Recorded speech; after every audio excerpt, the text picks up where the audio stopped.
इस रात्रिकालीन वेला में उपस्थित शिवरार्थी महानुभाव, शंका समाधान और आत्मनिरीक्षण का ये सत्र, जब व्यक्ति अपना आत्मनिरीक्षण करता है तब व्यक्ति अपने अंदर बहुत सारी अच्छाइयाँ और बुराइयों को देखता है। आत्मनिरीक्षण एक ऐसी पद्धति है जो व्यक्ति को अपने जीवन में लक्ष्य को प्राप्त करने के लिए प्रेरित करती है। हमारे जो महापुरुष हुए, बहुत सारे महापुरुष अपनी दैनंदिनी लिखते थे, डायरी लिखते थे और नित्य प्रति का अपना अवलोकन करके उसमें अंकित कर दिया करते थे। आत्मनिरीक्षण करना, कल हम चर्चा कर रहे थे किस किस का निरीक्षण करें। स्थूल से सूक्ष्म का निरीक्षण। शरीर स्थूल है, शरीर की चेष्टाओं का, शरीर के कर्मों का निरीक्षण, और इस शरीर से आगे चल कर के सूक्ष्म है वाणी। तीन से ही हम कर्म करते हैं, शरीर, वाणी और कर्म, मन। हम वाणी के कर्मों को कल देख रहे थे। वाणी के शुभ कर्म है सत्य बोलना, वाणी का शुभ कर्म है मधुर बोलना, वाणी का शुभ कर्म है हितकर बोलना, वाणी का शुभ कर्म है व्यवस्थित बोलना। अब इन चारों पर केंद्रित होकर के हम देखें कि हमारे वाणी के प्रयोग से सत्य भाषण अधिक होता है या मिथ्या भाषण अधिक होता है। यदि व्यक्ति सत्य की महिमा को जान और पहचान लेता है तो व्यक्ति भूल करके भी झूठ नहीं प्रयोग करेगा। स्वामी सत्यपति जी के सामने अनेक ऐसे प्रसंग आए जिन प्रसंगों में झूठ बोला जा सकता था और अपने प्रयोजन पूरे किए जा सकते थे, लेकिन यथा नाम तथा कर्म वाले सन्यासी स्वामी सत्यपति जी ने कभी सत्य से समझौता नहीं किया, झूठ का सहारा नहीं लिया। वे सत्य के महत्व को पहचान गए थे।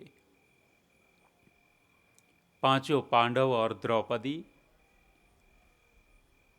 जंगल में भटक रहे थे, वन में भटक रहे हैं। धूप तेज हो गई है, पैदल चलते चलते थकान अनुभव हो गई। द्रौपदी ने कहा कि अब चल न पाऊंगी, आराम करना चाहिए। विश्राम के लिए कुछ देर किसी वृक्ष के नीचे बैठेंगे। पांचों भाइयों ने स्वीकृति दे दी है, वे भी तो थके हुए थे। किसी बड़े पेड़ की छांव में पांचों भाई द्रौपदी सहित बैठ गए तो चार भाई कमर सीधी करने के लिए लेट गए हैं। थकान के कारण जैसे ही लेटे हैं, हवा चल रही है, शीतल छाया है। उस छाया में चार भाइयों को नींद आ गई। युधिष्ठिर को नींद नहीं आ रही थी, न द्रौपदी सो पा रही थी। द्रौपदी अंदर अंदर महसूस कर रही थी कि इन पांडवों के घर में जब से आई हूं तब से अपमान ही तो झेलना पड़ा है। अपने पिछले जीवन की घटनाओं को सोच रही है। उस सोचने से द्रौपदी की नींद दूर चली गई। युधिष्ठिर भी विचार विमग्न हैं। युधिष्ठिर भी विचार कर रहे हैं कि 13 वर्ष पूरे होंगे, 12 वर्ष पूरे होंगे, 13वां वर्ष अज्ञातवास का होगा, कैसे छिप करके रहेंगे, योजना बना रहे थे। नींद युधिष्ठिर को भी नहीं आ रही थी। द्रौपदी ने चारों को सोते हुए देखा, युधिष्ठिर को जगते हुए देखा और द्रौपदी अपने आप को रोक न पाई। द्रौपदी ने महाराज युधिष्ठिर को संबोधित किया मौका देख करके। पत्नी है युधिष्ठिर की, अब झगड़ना चाहती है। पत्नी झगड़ लेवे, लेकिन मौका देख करके तो झगड़ लेवे। घर गृहस्थी हो, घर गृहस्थ में झगड़ा हो जाता है, कहा सुनी हो जाती है, लेकिन बिना अवसर के, बिना मौका देखे ही झगड़ा शुरू कर देवे। माता द्रौपदी के जीवन से प्रेरणा ले सकते हैं। माता द्रौपदी ने अवसर देखा है कि चारों गहरी नींद में हैं। हमारी लड़ाई झगड़े को ये सुन नहीं पाएंगे, इनको पता तक न लगेगा कि दोनों पति पत्नी झगड़ चुके हैं। द्रौपदी ने अवसर देख करके महाराज युधिष्ठिर को व्यंग करने शुरू कर दिए। हे महाराज युधिष्ठिर, तुम बड़े सत्यवादी बनते हो। अरे तुम्हारे सत्य ने दिया क्या है अब तक? तुम सत्य बोलते रहे और तुम्हारे भाई भीम को जहर दे करके नदी में फेंक दिया था। तुम सत्यवादी बने रहे, तुम पांचों भाइयों को और तुम्हारी मां कुंती को लाक्षागृह में फंसा करके, जला के, मार करके योजना बनाती थी उन्होंने। महात्मा विदुर की योजना से तुम बच गए, नहीं तो तुम्हारे सत्य ने तुम जला दिए होते। तुम सत्य बोलते रहे, तुम्हारा राज्य छीन लिया गया। तुम सत्य बोलते रहे, हम आज वन में, जंगलों में दर दर की ठोकरें खा रहे हैं। तुम्हारे सत्य ने दिया क्या है? द्रौपदी क्रोधित है, गुस्से में बोल रही है, लेकिन पति पत्नी संतुलन बना लेते हैं। आदर्श गृहस्थी संतुलन को नहीं बिगड़ने देते। एक का संतुलन बिगड़ा तो दूसरा उसको संतुलित कर देता है और अधिक संतुलन बिगड़ने नहीं देता। न अपना संतुलन बिगड़ने देता, न दूसरे के संतुलन को और बिगाड़ता है, कहीं न कहीं संतुलित कर देता है। आदर्श गृहस्थी हैं, आदर्श पति हैं युधिष्ठिर। द्रौपदी की बात बड़े ध्यान से सुनते रहे, और इतनी सारी बात जब गुस्से में द्रौपदी कह रही है तो युधिष्ठिर बड़े गंभीर भाव से द्रौपदी को कहते हैं कि द्रौपदी क्रोध मत कर। और तुम कहती है कि तेरे सत्य ने दिया क्या? द्रौपदी सुनो, मैंने अपने सत्य से समझौता नहीं कर रखा है कि हे सत्य, यदि तू मुझे दुख देगा तो तुझे छोड़ दूंगा, और तू मुझे सुख देता रहा तो तुझे पकड़ा रहूंगा। मैंने सत्य से ऐसा कोई समझौता नहीं किया है। और द्रौपदी, तू सत्य को व्यंग के रूप में प्रयोग मत कर, सत्य की निंदा मत कर। सत्य तो परम परम पद को प्राप्त कराने वाला है। सत्य कोई छोटी चीज नहीं है। ये सामने पर्दा जो पड़ा हुआ है दुख का, इस पर्दे को हटा करके देखेंगे तो सत्य का परिणाम दिखेगा, महान सुख। वाणी से सत्य बोलना ये पुण्य कर्म है, श्रेष्ठ कर्म है। और आत्मनिरीक्षण करने वाला अपनी एक एक बात को तौल करके बोलता है। दूसरा, वाणी का श्रेष्ठ कर्म मधुर बोलना। पाप कर्म, मिथ्या भाषण, झूठ हो जाएगा। मधुर बोलने के साथ साथ कठोर हो जाएगा। हम अपनी वाणी से शब्दों का जब चयन करते हैं और शब्दों का बोलना शुरू करते हैं, उस समय कौन से शब्दों का चयन किया जाए, कौन से शब्दों को किस प्रकार से बोला जाए, सावधान व्यक्ति इन बातों का बड़ा ध्यान रखता है। प्रमादवशात, असावधानी से कभी कभार शब्दों का स्खलन हो जाता है, लेकिन सावधान हो जाते हैं तो वाणी में मधुरता अधिक रहेगी। मीठे वचन बोलने वाले के अधिक हितैषी होते हैं, अधिक प्रेमी होते हैं, अधिक चाहने वाले होते हैं, और जो कठोर वचन बोलने वाला होता है उसको चाहने वाले कम होते हैं, घटते चले जाते हैं। इसलिए महर्षि मनु और महर्षि गौतम इन 10 कर्मों का विवेचन कर रहे हैं, और आत्मनिरीक्षण करने वाला अपने कर्मों पर केंद्रित होगा, देखेगा कि मैं कैसा बोलता हूँ। वाणी से मधुर बोलना वाणी का ये पुण्य कर्म है, और वाणी से कठोर बोलना वाणी का पाप कर्म है। हमने वाणी से मधुर किसको बोला और वाणी से कठोर किसको बोला?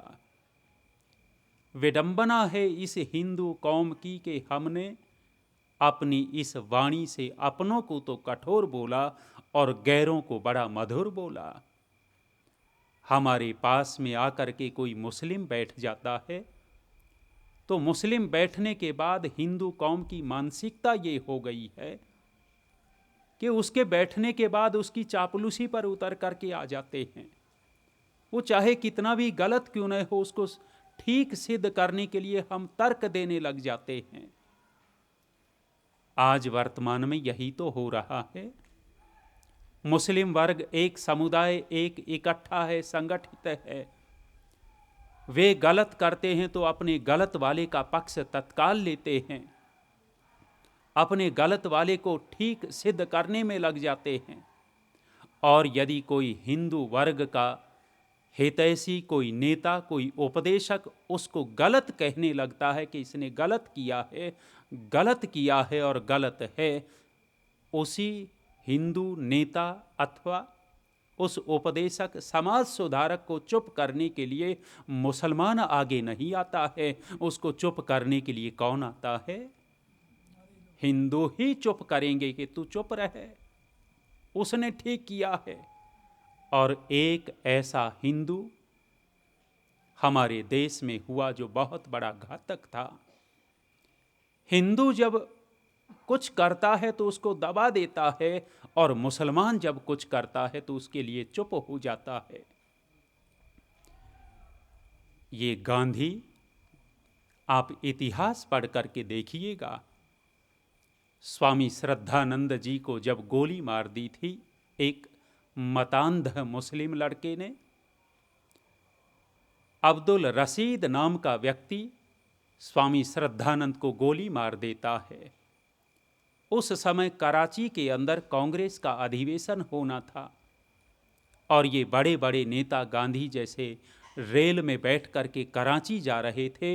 रास्ते में तार गया है स्टेशन पर, गांधी जी को सूचना दे दी गई है कि स्वामी श्रद्धानंद जी को अब्दुल रशीद नाम के मुसलमान ने गोली मार करके हत्या कर दी। उस समय आप उनके विचार पढ़ करके देखिएगा, कितना बड़ा पक्षपाती व्यक्ति है कि जो हमारा सन्यासी लोकोपकार में लगा हुआ था, देश राष्ट्र की उन्नति में लगा हुआ था, और उस ऐसे परोपकारी सन्यासी को एक मुस्लिम मतांध ने गोली मार दी। उस समय गांधी कहते हैं अब्दुल रशीद मेरा भाई है, और उसने अपने मत संप्रदाय के अनुसार, धर्म के अनुसार ठीक किया है, उसको गलत नहीं कहा उस समय के तथाकथित महात्मा ने। जब अपने ही लोग उनका साथ देने लग जाएं, बचेंगे कैसे? हमने वाणी का प्रयोग किया तो अपनों के लिए अत्यंत कठोर बोला, और उनके लिए बड़ी चापलूसियां की, बड़े मधुर बोले। ये पतन का बहुत बड़ा कारण है। हम बचेंगे कैसे? एक गीत की पंक्तियां हैं, अपनों से घृणा द्वेष, गैरों से प्रीति, बचेगी वो कौम कैसे जिसकी ये नीति।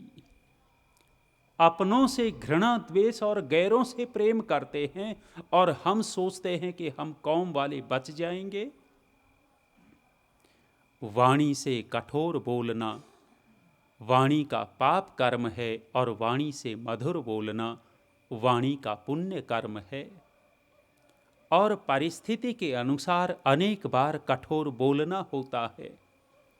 उस कठोर बोलने में हित छिपा हुआ होना चाहिए। उस कठोर बोलने में सामने वाले का सुधार छिपा होना चाहिए। वह कठोर भी अमृत के तुल्य हो जाता है उस समय। हम वाणी के कर्मों का अवलोकन करते हैं तो वही अवलोकन आत्मनिरीक्षण हो जाता है। और आत्मनिरीक्षण एक ऐसी विधा है व्यक्ति का परिमार्जन करके व्यक्ति को बहुत ऊंचाई तक ले जाता है। घर परिवार में रहते हुए यदि हम अपनों को प्रेम से नहीं बोल पाए तो हमारी वाणी गूंगी हो जाए। भगवान करे कि हम बोल ही न पाए। जब कठोर ही बोलना है तो ऐसी वाणी का करना क्या है। याद आया मुझे, लोहार की दुकान थी, पास में सोनार की दुकान होती थी। लोहार लोहे को कूटता था, सोनार सोने को पीटता था। जब लोहार लोहे को कूटता है औजार बनाने के लिए, एक दिन लोहार जब लोहे को कूट रहा था, लोहे का एक कण छिटक करके सोनार की दुकान में जा गिरा। जब सोनार की दुकान में लोहे का कण गया तो सोने के कण जैसे पहले से तैयार बैठे हों अगवानी करने के लिए, बहुत सारे सोने के कण इकट्ठा हो गए, भीड़ इकट्ठा हो गई है। अरे लोहे का कण आया है, भैया आया है, चलो बातचीत करेंगे। आपस में ही बातचीत करते थे, आज बाहर का आ गया है, अतिथि आया है। सोने के कण उस लोहे के कण से बतियाने लग गए। भाई बड़े दिनों में आए हो, बड़े आनंद की बातें वार्तालाप हो रहा है। और व्यवहार यही है कि जब कोई बाहर का अतिथि आता है तो हम अपनी वाणी से उसका आदर सत्कार करें, अन्य अन्य मधुर बातों से उसका आदर सत्कार करें। अरे भैया तुम्हें देख करके हम प्रसन्न हुए। एक इतने वाक्य से सामने वाले के हृदय में कितनी शीतलता प्रदान होती है। अरे भाई तुमसे मिल करके हम बड़े खुश हुए हैं, इतना सा कहने मात्र से। और सामने वाला आया है, हमने वाणी से तो बोलना दूर रखा, चेहरा और बिगाड़ करके बैठ गए, जैसे कोई आफत आ गई है। अरे बेचारा आया है दूर से, वाणी से बोलने में हमारा जाता क्या है। सोने के कण बातचीत कर रहे हैं, बातचीत करते करते एक सोने का कण आगे बढ़ गया, लोहे के कण के पास ही जा बैठा और बैठ करके कहने लग गया कि भाई बहुत सारी बातें हो गई हैं, अब अंदर की बातें कर लेते हैं, कुछ सुख दुख की बातें कर लेवे। सोने का कण कहता है कि भैया तुम लोहा हो और हम सोना हैं, दोनों में बहुत बड़ा भेद लोग करते हैं। वो भेद है लेकिन हमारी परिस्थिति में कोई भेद नहीं है। तुम्हारी परिस्थिति एक जैसी, हमारी परिस्थिति एक जैसी। लोहार तुम्हें भी आग में झोंकता है और सोनार हमें भी आग में डालता है, दोनों की परिस्थिति एक जैसी है। अरे लोहार तुम्हें भी मारता पीटता है और सोनार हमें भी मारता पीटता है, परिस्थिति में भाई दोनों की कोई अंतर नहीं है। सोने का कण गंभीर होकर के कहता है कि भैया मैं देखता हूँ तेरे को कि जब हमें सोनार मारता पीटता है तो हमारे रोने चिल्लाने की आवाज़ दुकान से बाहर तक नहीं जाती, लेकिन जब लोहार तुम्हें मारता पीटता है मेरे भाई तुम रोते चिल्लाते बहुत तेज हो और तुम्हारी आवाज़ बहुत दूर दूर तक जाती है।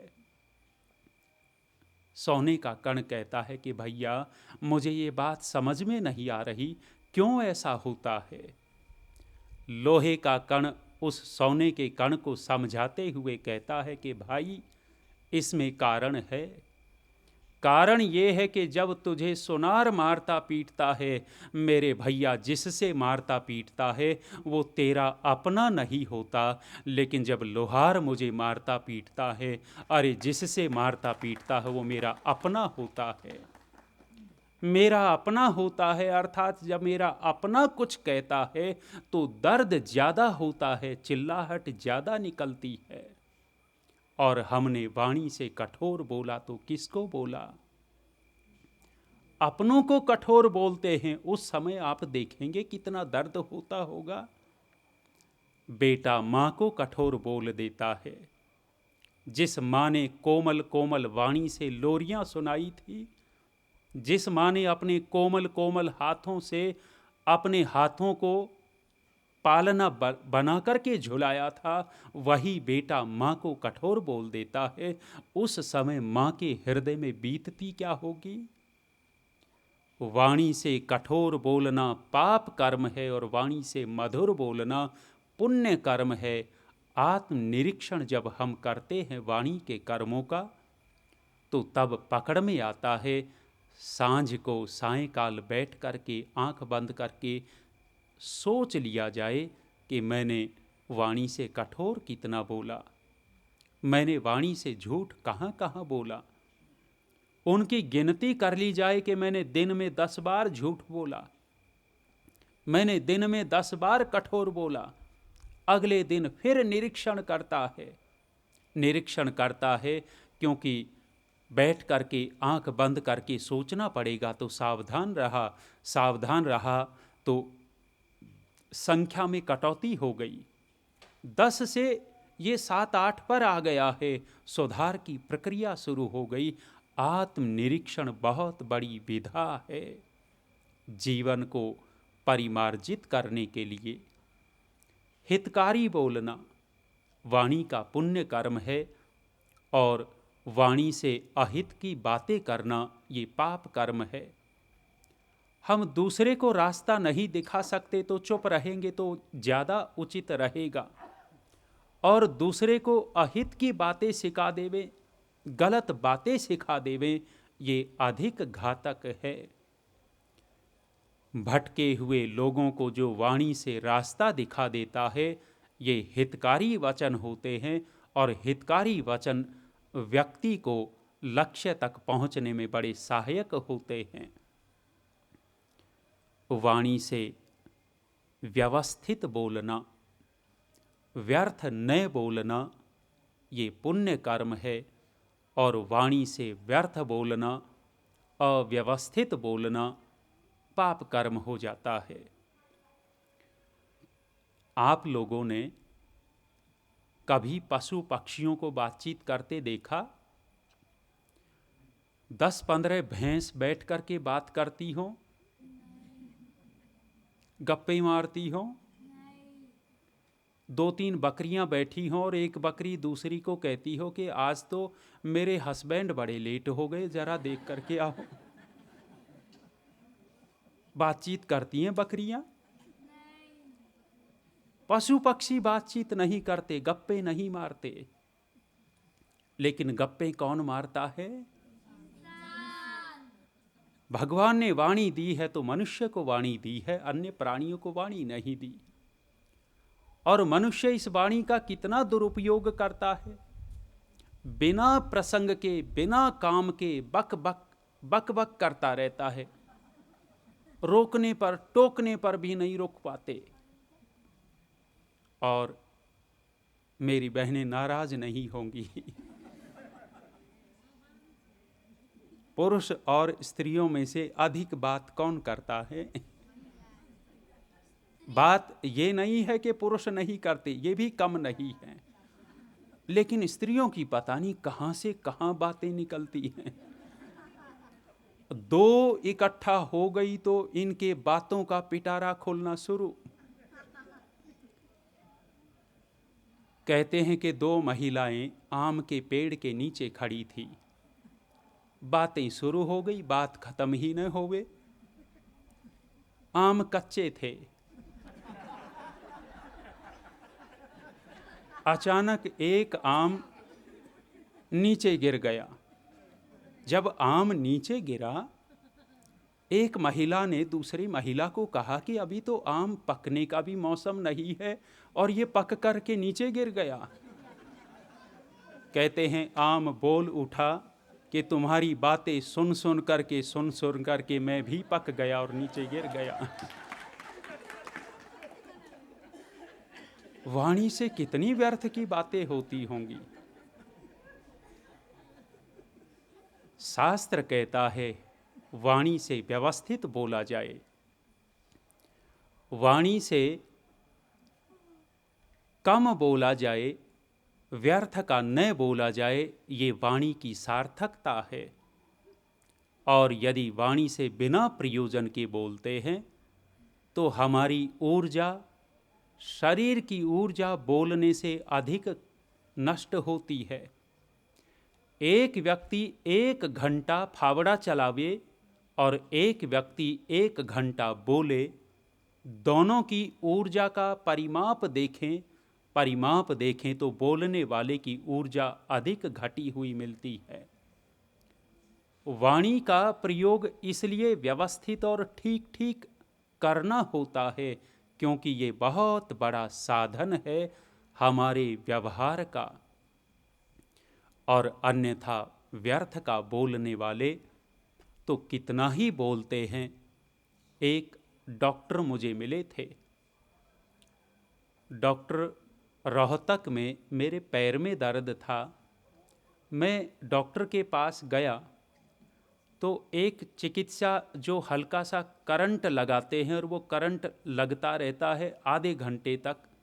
डॉक्टर ने करंट लगाया और मुझे पता है कि उसकी समय अवधि आधा घंटा नहीं होती, 10-15 मिनट तक करंट लगाना था, लेकिन डॉक्टर बातूनी इतना था कि आधे घंटे तक बैठाए रखा। बातें करता रहा। मैं भी थक गया, हूँ हाँ करना पड़ा क्योंकि चिकित्सा करवानी है। डॉक्टर ने देखा कि बाबा जी तो बातचीत नहीं कर रहा। एक महिला आई। महिला किसी काम से आई थी। काम से आई, अपना कुछ फॉर्म कागज़ देकर के निकलने ही वाली थी, लेकिन डॉक्टर बात करना चाहता है और डॉक्टर को बात करने की ट्रिक आती थी। जैसे ही वो महिला निकलने वाली थी, डॉक्टर ने तत्काल महिला की प्रशंसा की। मैडम, जब आपके घर पर गया था तो आपने क्या चाय पिलाई थी, ऐसी चाय मुझे आज तक नहीं मिली। प्रशंसा का एक वाक्य बोला, वो महिला आधा घंटे तक वहीं खड़ी रही, दोनों की बातचीत खत्म ही न हुई। आदमी कितनी बातचीत करना चाहता है। वाणी का दुरुपयोग करना शास्त्र में उचित नहीं कहा गया। वाणी के कर्मों को जब हम देखते हैं आत्मनिरीक्षण के माध्यम से तो बहुत सारी बातें पकड़ में आती हैं। मैं आत्मनिरीक्षण के विषय को यही विराम देता हूँ और शंका समाधान के विषय को प्रारंभ करता हूँ।